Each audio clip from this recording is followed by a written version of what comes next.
كان القناص الأمريكي مذعوراً حين رأى الصبي يهم بالتقاط القاذفة الصاروخية الملقاة على الأرض، ودعا الله أن يسقط الصبي سلاحه، لكن الصبي كان قد وجه القاذفة بالفعل نحو القوات الأمريكية، وكل ما استطاع فعله هو شد الزناد.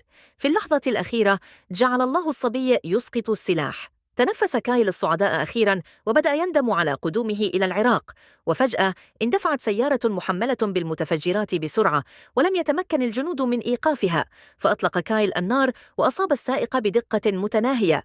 صفق جميع الجنود له وشكروه على حمايتهم.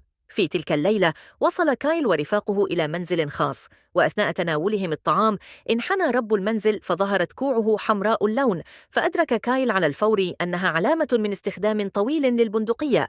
لاختبار شكوكه تظاهر كايل بأنه ذاهب إلى الحمام، وبدأ بتفتيش غرفة العراقي. فجأة سمع صوت ارتطام من الأرض. رفع كايل لوحاً معدنياً ليجد تحته كمية كبيرة من الأسلحة. أسرع كايل إلى غرفة الطعام، أمسك بالرجل ودفعه نحو الغرفة، وبمجرد أن رأى الرجل الأسلحة استسلم. عرض كايل عليه خيارين: إما أن يقدم للمحكمة أو أن يقود الجيش الأمريكي إلى قاعدة الإرهابيين. اضطر العراقي للرضوخ وقادهم إلى مطعم. كان جميع الجنود الأمريكيين في حالة استعداد، وعندما فتح الباب أطلق القناص النار، لكن عندما اندفع الجنود إلى الداخل لم يهرب العراقي، بل التقط سلاحه، مما منح الإرهابي فرصة للهرب. أثار إطلاق النار غضب السكان المحليين، فحملوا جثة العراقي وطالبوا بتفسير. وعلمت القوات الأمريكية أنها على خطأ، فغادروا بالمركبات. بعد هذه الحادثة أراد كايل مغادرة ساحة المعركة في أسرع وقت، لكن أوكلت إليه مهمة أخيرة: قتل القناص العراقي المحترف الذي كان بطلاً أولمبياً في الرماية.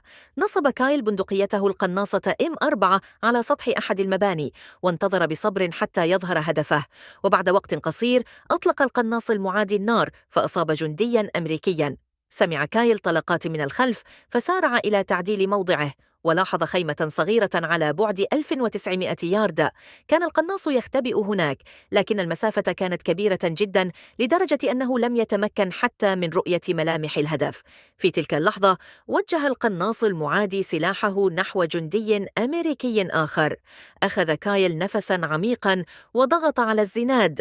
قطعت الرصاصة مسافة 1900 ياردة وأصابت الهدف بدقة. بعد ذلك لم يعد كايل إلى الحرب أبداً.